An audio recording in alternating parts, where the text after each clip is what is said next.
Boa noite, pessoal. Dando sequência para mais uma aula das nossas quartas intensivas aí, da Residência Médica em Medicina Intensiva do Hospital Metropolitano Dr. Célio de Castro. Hoje quem vai falar para a gente é o Dr. Bruno Rezende, médico intensivista, preceptor e horizontal lá da nossa unidade de terapia intensiva lá do Célio de Castro. Peço a todos que deixem o áudio fechado, o vídeo aberto aí na medida do possível. Dúvidas pode jogar no chat aí, que no final a gente abre para discussão e troca de experiência. Bruninho, obrigado pela dedicação de sempre aos meninos aí, cara, é o nosso hospital. Beleza, Luiz, valeu. Vamos lá. Vou falar de um tema, então, que é um tema muito específico, uma baixa prevalência, né? Então, é um desafio à parte, em especial para mim, que não sou um especialista aí, né? Fiz minha residência de clínica médica num hospital pneumológico, né? Hospital Júlio Kubitschek, aqui em Barreiro, em BH. Trabalhei muito tempo na terapia intensiva lá também. Apesar disso, não tive tanto contato com pacientes com pneumonia e organização, né? Preparei a aula, conversei com o pessoal lá, né, para entender um pouquinho dessa parte prática também, né, e enriquecer a nossa aula, tá? Então, vou falar de pneumonia e organização hoje. A definição de pneumonia e organização, né? Antigamente ela era chamada de pneumonia bronquiolite obliterante com pneumonia e organização, né? BUP, né? Ela vai acontecer, né, em virtude de uma resposta inflamatória a um respectivo dano pulmonar, né? E esse dano pulmonar ele pode ser uma infecção, pode ser uma doença do colágeno, pode ser alguma exposição, por exemplo, inalação, pode ser uma exposição a alguma droga específica, meldarona é uma droga que pode cursar com esse quadro de uma pneumonia e organização, né? Ou outros estímulos aí, ou sem nenhum desses estímulos, tá? Então, quando a gente não encontra nenhuma causa específica de pneumonia e organização, a gente vai chamar essa pneumonia e organização de pneumonia e organização criptogênica, né? Uma doença que é pouco prevalente, então, pouco conhecimento pela comunidade médica, né? Com certeza vai ser subdiagnosticada aí, né? Apesar disso, é uma doença que, com tratamento efetivo, em especial com a corticoterapia aí, ela é marcada por uma reversibilidade, tem possibilidade de recidiva, né? Mas essa recidiva, geralmente, ela também é reversível e com bom prognóstico, aí, com poucos casos evoluindo com cronificação e com consequência para um pulmão terminal. Então, mais uma vez, a pneumonia e organização, ela vai se dividir em primária e secundária, né? Ou seja, não achei nenhuma causa, ela é primária, pneumonia e organização criptogênica. Eu achei alguma causa, ela vai ser secundária, né? Então, pode ser por toxicidade por droga, citei a meldarona, pode ser por doença renal crônica, pode ser por insuficiência cardíaca congestiva, pode ser por tireoidite crônica, doença de colágeno, doença oncohematológica, síndrome de imunodeficiência, infecção, né? Vocês vão ver, né, na hora que a gente estiver detalhando, né, as manifestações clínicas e radiológicas, a gente vai ver uma semelhança muito grande com as manifestações da Covid-19 que a gente vivenciou aí nos últimos anos, né? Inalação, doença inflamatória intestinal ou associada a outra doença pulmonar intersticial, né? Como uma manifestação secundária a essa doença pulmonar intersticial. Então, ela tipicamente ocorre aí na quinta ou sexta década de vida, pessoal mais um pouco tendendo aí para 50, 40, 50 anos, né? Vai afetar homens e mulheres de maneira igual, né? E é uma doença rara, você vê uma incidência aí de 1 em cada 100 mil internações. A patogênese, né, vai se dar por um processo inflamatório e fibroproliferativo reversível, tá, do interstício pulmonar, né, isso secundário a uma lesão do epitélio alveolar, né? Lesou esse epitélio alveolar, vai começar a extravasar proteína plasmática para dentro do espaço alveolar, né? Você vai ter ali recrutamento e proliferação de fibroblasto, miofibroblasto, com formação de fibrina no lumen alveolar, né? Essa misturada toda aí dá origem ao pólipo de Masson, que é o achado histopatológico que caracteriza a pneumonia em organização, né? Isso vai obliterar, às vezes, o espaço aéreo, né? Daí vem, né, a pneumonia obliterante, né? Bronquiolite obliterante, né? E vai causar todos os distúrbios de troca, né? Mais uma vez, reversível, né? Se eu tratar isso de maneira precoce, esse infiltrado inflamatório ele vai ser reabsorvido e o paciente vai ter uma recuperação de função pulmonar e uma recuperação clínica e radiológica, né? Pode sim ser reversível, mas pode não ser, né? Esse infiltrado ele pode sim se organizar e tornar-se fibrose, né? Então, avançar como uma doença crônica pulmonar. As características clínicas da pneumonia em organização, né? O paciente vai evoluir com tosse, dispneia, vai apresentar infiltrados pulmonares periféricos, recorrentes, difusos e migratórios, né?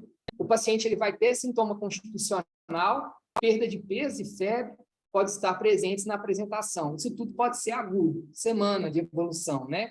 Cara de pneumonia adquirida na comunidade, né? Então, logicamente, numa situação dessa, a maioria dos pacientes ele vai ser, sim, submetido a um tratamento para pneumonia adquirida na comunidade e não vai melhorar, né? Essa não resposta ao tratamento é o que caracteriza a pneumonia em organização, é o que vai fazer você atentar mais para essa possibilidade, né? Então, para o paciente que não melhora quando você está tratando uma possível pneumonia adquirida na comunidade, logicamente você vai pensar, né? O paciente ele não está com uma cobertura antimicrobiana adequada, tem que melhorar, pode ser isso, né? Ele está evoluindo com alguma complicação da pneumonia, fez um derrame parapneumônico complicado e vai precisar de mais tempo de antibiótico, e não de ampliar o espectro de antimicrobiano, né? Mas pode não ser, né? Então, pensar a pneumonia em organização como um diagnóstico diferencial para a pneumonia adquirida na comunidade. Evolução, a tendência é de ser mais aguda, né? Mas ela pode ser mais prolongada também, de semanas a meses, né? Pode ser até 3 meses, mas, em geral, ela é menor do que 2 meses, né? E um achado interessante é que o derrame pleural é muito infrequente como uma manifestação clínica de pneumonia em organização. O exame físico, então, é uma doença do intestino pulmonar. Então, crepitação vai ser o achado mais frequente no exame físico, né? Apesar de poder acometer via aérea, né? Esse paciente, geralmente, ele não sibila, tá? É uma doença aguda com bacteriamento digital, improvável, né? Mas esse paciente ele pode estar cronificando, né? Então, embora seja improvável, é possível que você encontre bacteriamento digital, né? Não é um achado comum, né?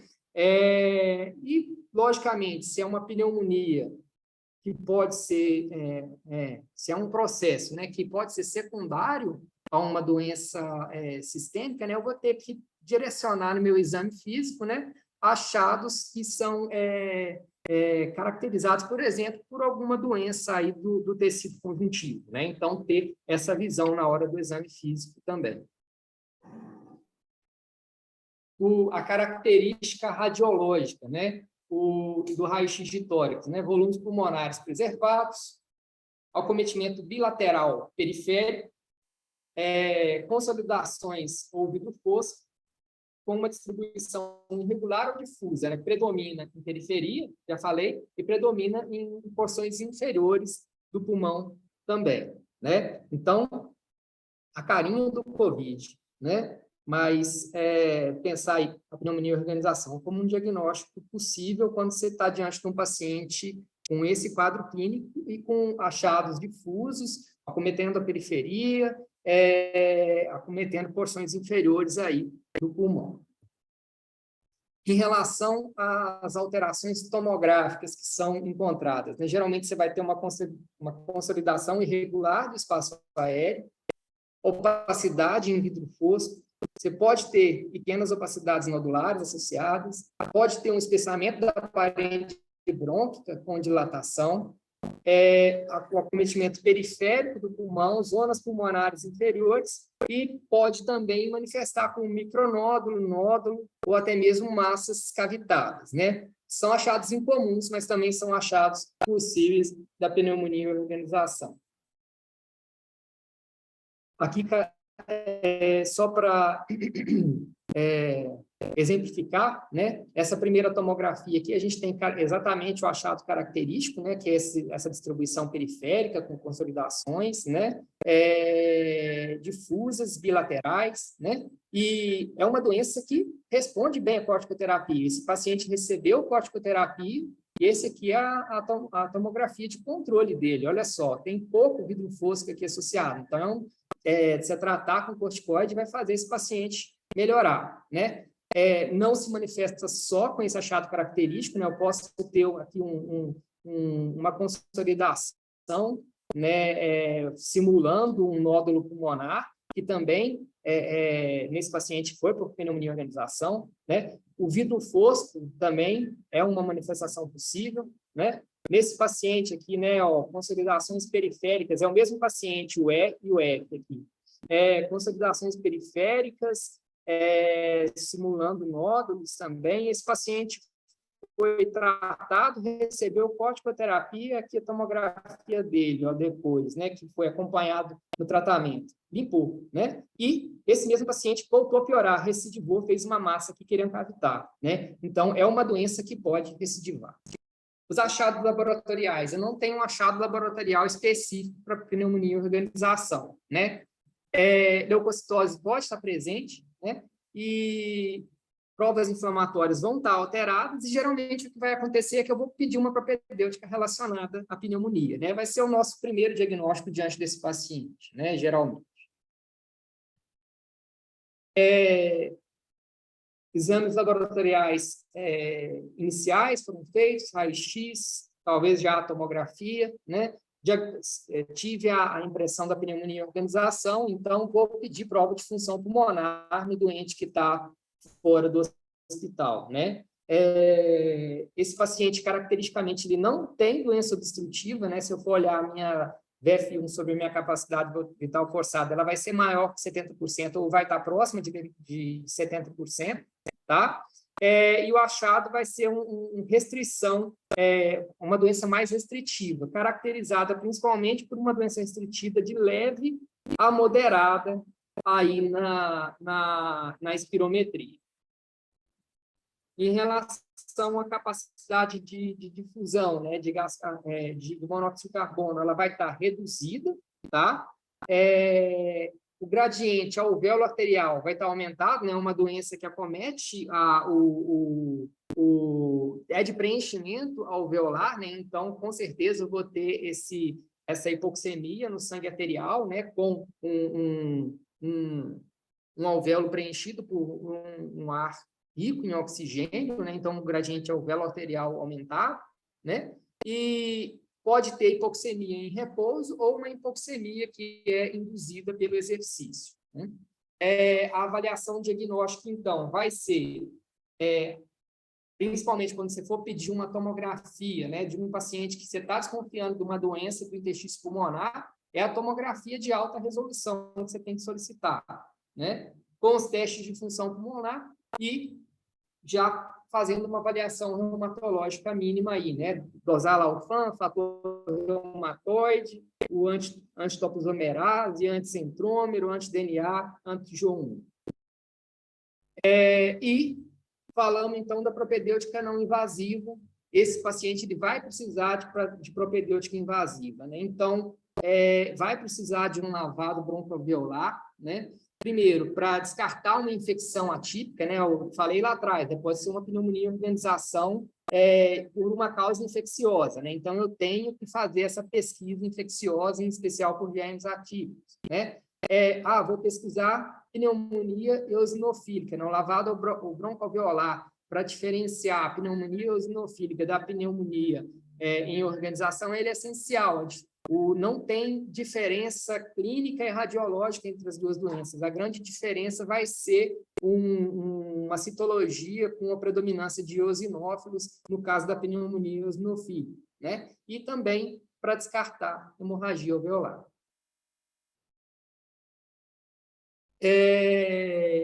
Além da coleta de material para pesquisa de germes, né, para pesquisa citológica, né, pode ser avaliado, através da fibrobroncoscopia, uma biópsia transbrônquica, né, em especial guiada por TC. Né, eu tenho que ver uma tomografia que me direcione para um local de biópsia que vai render mais no meu diagnóstico. Né? Perigo da biópsia pulmonar transbrônquica, né? O fragmento vai ser pequeno, né? Eu posso deixar escapar, nesse momento, um fator causal, né? Vou lá biopsiar, vou ver que é uma pneumonia em organização, não acho nada a mais, posso me equivocar e falar que é uma pneumonia em organização primária, ou criptogênica, né? Mas, se a biópsia fosse mais ampla, talvez eu visse um fator causal específico e ia ser, na realidade, uma pneumonia em organização secundária, né? O impacto disso no tratamento, eu vou deixar de tratar a causa principal, né? Que é a base do tratamento da pneumonia em organização secundária, né? Então, a biópsia pulmonar cirúrgica, ela é melhor nessa situação, para eu direcionar mais para onde eu vou biopsiar, né? E para ter uma peça cirúrgica maior que renda mais no sentido de diagnóstico, né? Logicamente, eu tenho que pesar riscos e benefícios para isso, né? Em algumas ocasiões, eu vou estar diante de uma situação em que eu vou não indicar a biópsia pulmonar e acabar fazendo um tratamento empírico diante do risco, né? Mas, em especial, se esse tratamento empírico falha, aí não tem jeito, é a biópsia pulmonar cirúrgica mesmo que vai ser necessária. Diagnóstico diferencial, então, da pneumonia em organização, né? Lógico, pneumonia adquirida na comunidade, está bem na cara, né? Pneumonia eosinofílica crônica, já citei. Pneumonia de hipersensibilidade, né? Em especial, você está diante de um paciente ali que tem um fator causal muito claro, né? O cara teve uma exposição específica ali a uma casa lotada de mofo, né? Veio ali na biópsia, né? Ou na fibrobroncoscopia, achados aí sugestivos, né, de predomínio de linfócito, granulomas mal formados, né? Diagnóstico, no caso, não é pneumonia de organização, é pneumonia de hipersensibilidade, né? Diagnóstico de outras pneumonias intersticiais e de SARA aí também.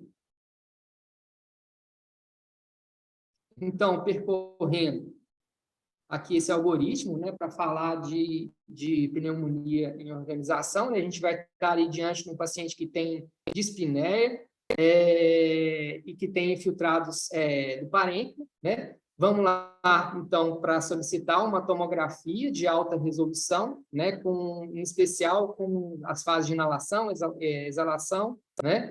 E a gente vai discutir qual que é o padrão que vai estar presente aí nessa tomografia de alta resolução, né? Deparamos com o padrão de pneumonia intersticial usual, né? E em discussão multidisciplinar, o diagnóstico mais provável foi esse, né? Então, o diagnóstico está dado aí, né, de uma fibrose pulmonar idiopática, né? Um padrão indeterminado, né? Então, vai precisar, talvez, de um esforço diagnóstico extra, né? O padrão foi, de fato, de pneumonia de hipersensibilidade, e a gente estava diante de um paciente que tinha exposição, né? Pneumonia de hipersensibilidade. Ou não, o achado característico na tomografia de alta resolução foi de uma pneumonia em organização mesmo, né? Fiz o BAL, não achei nada no meu BAL, não tem nada de infecção, né? Então, eu estou diante de um paciente que tem uma alta probabilidade de ter uma pneumonia de organização criptogênica, né? Esse paciente, eu fui lá e descartei Covid-19, né? Os achados clínicos, radiológicos são muito subjetivos, né, de Covid-19, né? Fiz o esforço diagnóstico para doença de tecido conjuntivo, não achei nada, fiz provas reumatológicas, não achei nada, né? Pensei na pneumonia de hipersensibilidade, pedi IgG para antígenos específicos, não achei nada, né? Então, pneumonia de hipersensibilidade. Em especial, se eu fiz a biópsia, né, para o diagnóstico histopatológico, né, e encontrei os achados característicos lá, né, com o corpo de Moissan, né, dando o diagnóstico definitivo aí da pneumonia em organização. Né? O tratamento, então, a gente está diante de uma doença que não tem ensaio randomizado para testar tratamento. Né? É uma doença muito pouco prevalente, logicamente, aí não vai ter como ficar fazendo estudo para tratar, para testar qual que é o melhor tratamento. Né? Então, aí é opinião de especialista mesmo. Né? E como é uma doença que tem um espectro de apresentação, que pode ser desde uma doença leve até um doente que vai estar com a gente lá dentro do CTI morrendo de hipoxemia, né? As decisões terapêuticas vão ser baseadas na apresentação da doença, tá? Falando, então, da doença leve, né? Basicamente, o que a gente vai fazer vai ser monitorar sintoma e a função pulmonar a cada 3 meses, né? Nesse paciente com a doença leve, a gente pode dar uma macrolídeo com um papel de imunomodulação mesmo, né? Logicamente, é um tratamento que vai ter menor chance de melhora que os corticoides, né? E é por tempo prolongado, aí de 3 a 6 meses, né? Troquei ideia com o pessoal lá da Pneumo, Júlia, né? Eles falam que nessa situação, talvez o ideal seja tratar com o corticoide mesmo, tá? Já o paciente que não está evoluindo com a forma leve, né? Está tendo um sintoma persistente, que está trazendo incômodo, que está sendo progressivo, né? Que está trazendo alteração da função pulmonar, né? Pelo menos moderada, né? E que tem alterações muito difusas do ponto de vista radiológico, o tratamento é a corticoterapia, né? Vai ser de 0,5 a 1 miligrama por quilo por dia, por quilo de peso ideal, tá? Chegando até no máximo 60 miligramas por dia. Isso por 4 a 6 semanas, né? Ou até o controle da doença. Se demandar mais que 6 semanas, você vai manter mais tempo, né? Controlou a doença, você vai partir para uma suspensão gradual, né? Reduzir 0,25 miligramas por quilo a cada 4 semanas, né? Acompanhando se esse paciente vai se manter em remissão, né? Se ele não vai ter recidiva, né? O paciente que tem alguma contraindicação ao uso da prednisona, né? Você pode lançar a mão da azatioprina ou do micofenolato. E, em especial, você tem essa contraindicação relativa ao corticoide, né? Sempre lembrar que você está usando corticoide, dose maior que 20 miligramas por tempo prolongado, né? Lembrar de fazer a profilaxia para pneumocistose. E acompanhar o tratamento com a prova de função pulmonar e raio-x de tórax, mais uma vez, a cada 3 meses. Já a doença que está trazendo o paciente para perto de nós no CTI, né? Um paciente que evolui de forma rápida, progressiva, tendendo a insuficiência respiratória, demandando oxigênio terapia, ainda sem demandar ventilação mecânica. Vamos pensar na pulsoterapia, tá? A pulsoterapia com metilprednisolona, eu esqueci de colocar aqui, de 750 a 1.000 miligramas por dia, de 3 a 5 dias. Passou desse tempo, começar a prednisona também, esqueci de colocar aqui, 0,5 a 1 miligrama por quilo por dia, até 60 miligramas, seguindo aquela mesma lógica de manutenção de terapia e de início de desmame que a gente já comentou para a doença que não estava evoluindo com insuficiência respiratória, tá? Se esse paciente não melhora em 1 semana, depois da pulsoterapia e do início da corticoterapia aqui, associar a azatioprina de 1 a 2 miligramas por quilo por dia, tá? Já o paciente que foi para ventilação mecânica, da mesma maneira, pulsoterapia, metilprednisolona, 1 grama por dia, por 3 a 5 dias, né? Passou esse tempo, prednisona, meio a 1 miligrama por quilo por dia, até 60 miligramas. Né? Esse paciente ele não respondeu em 72 horas, ele segue piorando em 72 horas, associar a ciclofosfamida, né? 500 a 750 miligramas por metro quadrado, com doses mensais aí, tá? Após 4 semanas da ciclofosfamida, aí a gente já começa a azatioprina, reduzindo aí já começa a azatioprina, tá? E quando você começa a ciclofosfamida, ali você vai manter a metilprednisolona, só que não na dose de pulsoterapia, 1 miligrama por quilo aí de peso ideal. Não respondeu ao corticoide. É uma doença que responde muito bem ao corticoide. Vou ter que reavaliar o meu diagnóstico, né? Ou pensar em alguma complicação infecciosa.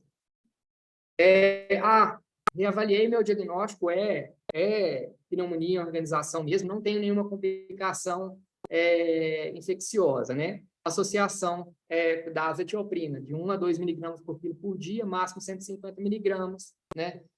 Com avaliação de suspensão após 6 meses ou avaliar a troca para micofenolar. Em relação a recidivas, né, que podem acontecer ao longo do tratamento da pneumonia em organização, né? Ou quando a gente já suspendeu o corticoide, ou quando a gente está no processo de redução do corticoide, né? É muito frequente ter recidiva, 50% dos doentes vão ter recidiva. Isso não vai afetar o prognóstico, né? Então, o paciente ele pode recidivar, inclusive, mais de uma vez, sem isso ter um impacto importante em prognóstico do paciente, né? Qual que é a nossa conduta frente à recidiva? Eu estou no processo de redução, de desmame, eu restabeleço a última dose que vinha mantendo o paciente controlado, para retomar esse desmame em segundo tempo, tá? E aí, é possível, por ocasião da recidiva, fazer a adição também do macrolítico, tá? Para a gente ter esse papel de imunomodulação, né, associado à corticoterapia. Fator de risco para recidivar. Paciente que teve diagnóstico tardio, né? O paciente que demorou demais a começar o tratamento, o paciente que apresentou com doença grave demais, né? Ou o paciente que já vem com evidência aí de uma tendência à cronificação da doença, já com fibrose e remodelação pulmonar, né? Teve mais de 3 recaídas, você não vai mais tentar desmamar do corticoide. Você vai precisar do corticoide a longo prazo e vai precisar de uma droga poupadora de corticoide associada aí à azatioprina. Em relação a prognóstico, né? Esse paciente ele vai ter uma recuperação completa clínica radiológica em 67% das vezes, né? 2/3 dos pacientes eles vão recuperar de maneira completa, né? Esse tempo para recuperação ele é rápido, né? Em 1 a 2 semanas o paciente já pode ter sim uma recuperação do ponto de vista clínico e radiológico, né? Mas esses achados radiológicos podem persistir ainda assim, né? 1/3 desses pacientes eles vão tender para a cronificação, tá? E quando a gente compara esse prognóstico, logicamente, com outras doenças do intestino, o prognóstico é melhor, né? Comparando aqui com a fibrose pulmonar idiopática, né? Você vê que para a fibrose pulmonar idiopática, que está em vermelho, tem uma proporção muito maior de pacientes que eles vão ter doença persistente ou que vão morrer, né? Já para a pneumonia e organização, a maioria vai recuperar, mas pode sim ficar com doença persistente, pode sim levar o paciente aí ao óbito também, né? A gente vivenciou, né, na pandemia, né, muita discussão a respeito de se essa manifestação da Covid-19 não era, na realidade, uma pneumonia em organização, né, induzida pelo coronavírus, né?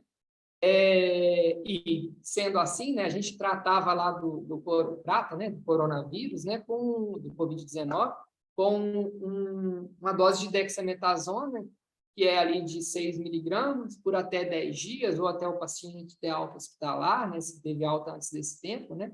Então, você vê que é um tempo de tratamento e uma dose menor do que a gente indica para pneumonia e organização, né? Então, teve muita discussão se esse paciente não teria que ser pulsado, né? Se esse paciente, na realidade, ele não tinha que ser pensado como um paciente com uma pneumonia e organização secundária, né? Mas é muito questionável, assim, não tem uma resposta clara para isso, não tem evidência forte para isso, não, sabe? Mas, de fato, quando a gente pensa, né, na evolução, né, essa hipoxemia silenciosa, com esse padrão de acometimento, né, periférico, com consolidações difusas, migratórias, de fato, do ponto de vista clínico e radiológico, é muito sugestivo aí, muito parecido com uma pneumonia de organização com um comportamento mais grave mesmo, né? Mas ainda não dá muita segurança para a gente sair pulsando todo mundo, né? É isso, enfim. Basicamente, a aula mais curtinha mesmo, né? Aproveitando, né? Falar da nossa residência, né? Que está com o edital aberto aí, pedir para vocês divulgarem para os seus colegas aí, povo mais jovem, ainda tem colega que está buscando a residência, ajudar a gente nesse processo aí para ir enriquecendo nossa turma aí, né? Nossa residência. Muito bom, Bruno. Valeu mesmo. Alguém quer acrescentar alguma coisa aí, turma? Um tema bem importante, né, Bruninho? Difícil manejo no sentido de diagnóstico, para a gente poder tentar tratar aí de maneira assertiva, como você falou. E olha que você fez residência lá no Júlia, né, Bruninho? Um lugar onde, teoricamente, tem uma incidência grande, mais do que os outros lugares, pelo devido ao encaminhamento de quadros pneumônicos para lá, né? Uhum. Acho a aula, você falou, é uma aula, tema bem curtinho mesmo, bem objetivo, difícil diagnóstico, mas quando dá também, eu acho que o tratamento responde bem, né, Bruninho? Corticoide, o imunossupressor. Sim. Mas e interessante, você mostrando as imagens lá nos slides lá atrás, é o tanto que a imagem é sugestiva de Covid, tanto que o Covid, né, por ser uma resposta inflamatória pulmonar bem exacerbada, é bem parecida as imagens. Aí, agora, né, para a gente dar diagnóstico de pneumonia e organização criptogênica, é obrigatório, né, você ter COVID, né? descartado, né, resultado do COVID negativo, que é muito parecido, né, cara? Não tem... Pois é. E aí, turminha? Alex, lá no Eduardo de Menezes, aí como é que foi em relação a essa coisa da pneumonia e organização? Vocês chegaram a ter discussão sobre isso? Vocês chegavam a pulsar alguém lá? Como é que era, velho? Sim, a gente teve alguns casos, foi uma minoria, na verdade, de casos diagnosticados, mas eu acho que passa muito, como o Luiz falou aí agora há pouco, pela dificuldade diagnóstica mesmo. Não sei se é do conhecimento de todos, tá? A gente tem uma dificuldade que é uma escassez do sistema em relação ao exame de imagem, né? Não sabe, é um hospital referência de doenças infecto-contagiosas, atende uma casuística de muita complexidade e muita gravidade, mas a gente ainda não tem na instalação hospitalar um aparelho de tomografia. Então, além de depender de um outro serviço para poder fazer o exame de tomografia, a gente tinha pacientes que, em grande parte das vezes, também não tinham uma condição ideal para transporte, né? Estavam em prona, ou gravemente hipoxêmicos, não necessariamente em prona, gravemente chocados, mas tivemos alguns casos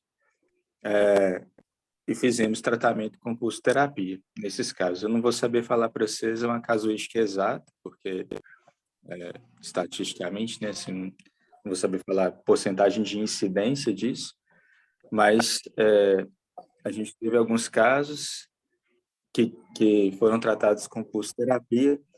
Agora, no contexto específico do Covid, a mortalidade foi muito alta, viu, Bruno? A gente não teve assim, uma taxa de resposta boa, mas daí também a fisiopatologia do Covid, que tem muita coisa por desvendar ainda, né? Assim, e aí, Sim. com a interação da doença Covid com o BUP e com as demais disfunções orgânicas, né? Que, como vocês também viram, era a regra, né? Assim, insuficiência renal, hepática, choque hemodinâmico, e daí a nossa taxa de resposta não foi alta, não. É interessante você falando, Alex, né? Eu não sei se... Eu acho que você chegou lá no nosso hospital quando a pandemia já estava nos finalmente, né? Acalmando. Mas no nosso protocolo, o exame de imagem tomográfica não fazia parte do diagnóstico necessariamente, não, sabe? Com relação à realização do exame para você dar o diagnóstico de COVID. A gente usava mais quando tinha alguma complicação, o paciente estava evoluindo de maneira desfavorável, né, Bruno? A gente, por definição lá no CED de Castro, a tomografia ela não era utilizada rotineiramente. Agora, eu acho interessante, eu não sabia disso não, cara, que vocês estavam ensinando no Eduardo, vocês não têm tomografia, não. Deus te abençoe, viu, meu cara? Você tratar paciente HIV no CTI, convulsionando, rapaz, se eu não tiver a tomografia, eu acho que eu ia ficar doido. Existe um fluxo de transporte, né? Assim, na maioria das vezes funciona bem, a gente consegue fazer. Em relação às tomografias, eu falei especificamente da condição do BUP, né? O BUP, entendi.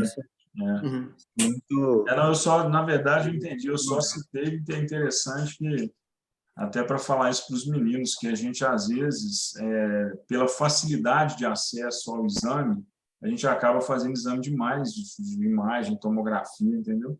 Sendo que, muitas vezes, o ultrassom à beira do leito ali, você consegue fazer diagnóstico diferencial, um ultrassom bem feito e com um colega experiente, né? Para o ultrassom pulmonar não é tão fácil quanto parece, mas é interessante você ver o ultrassom à beira do leito até para aprendizado, comparar com a imagem tomográfica do mesmo paciente, né? Você vai lá, faz a tomografia, quando voltar lá para o CTI, os meninos, você fica brincando lá na beira do leito com o ultrassom e vai lá no computador, olha a imagem e volta e faz ultrassom para vocês entenderem, que só assim que vocês vão aprender. Né? Excelente, hoje a aula foi praticamente nossa e dos nossos residentes, né, Bruninho? É um tema que o pessoal acho que ficou assustado com o nome. A gente tem que pensar num nome mais fácil depois, porque com esse nome aí assustou a galera. Nem o Juarez quis assistir. Mas beleza. Estava conjugado com pneumonia viral, ia ficar corrido demais. A gente já falou muito de pneumonia também ao longo do tempo aí, né? Não, mas foi bom. Eu acho que pneumonia viral aí a gente vai ter, provavelmente nós vamos ter que fazer uma aula só de Covid, né? Não dá para esquecer dele, não. Não é só a pneumonia. Eu acho que a gente vai ter que sentar e vai ser uma aula que a gente, se for olhar pela gravidade, pelo que a gente passou, acho que é um mês de aula, né? Deus me livre desse Covid, nossa. Mas é isso aí, turminha. Chegando aí nos 8 horas e 45 minutos, objetivamente. A Ana Paula está dormindo sentada aí. Alguém tirou foto aí para fazer figurinha, gente? Tem que tirar. Né? Fazer figurinha da Ana Paula. O Soneca, por incrível que pareça, está sem o fone de ouvido dele, o de Mega Power, que é God of War, né, Soneca? Olha aí lá. Muito bem. Mas obrigado, viu, Bruninho? Amanhã a gente encontra lá na corrida de leite. Mas não vai ser com você não, viu, Bruninho? Pode ficar tranquilo. Você vai estar liberado lá amanhã. Então tá, turminha, boa noite para vocês. Amanhã é Dia Internacional do Cuidado Paliativo, né? Amanhã vai ter um movimento lá. Amanhã é o dia 8. O Dia Internacional é dia 8, né? Mas amanhã que vai ter um movimento. O movimento vai ser amanhã. Por falar nisso, turminha, quem estiver no Hospital dos Residentes, de 10 às 11 horas, que vai ser o encontro lá no primeiro andar, para fazer uma apresentaçãozinha lá da turma do Cuidados Paliativos sobre a homenagem aí ao Dia Internacional do Cuidado Paliativo. Nosso representante brilhante, doutor Bruno Mezenga, quer dizer, Bruno Rezende, né? Lá de Rezende Costa. Beleza, turminha. Boa noite para vocês aí. Obrigado, viu? Até mais, Bruninho.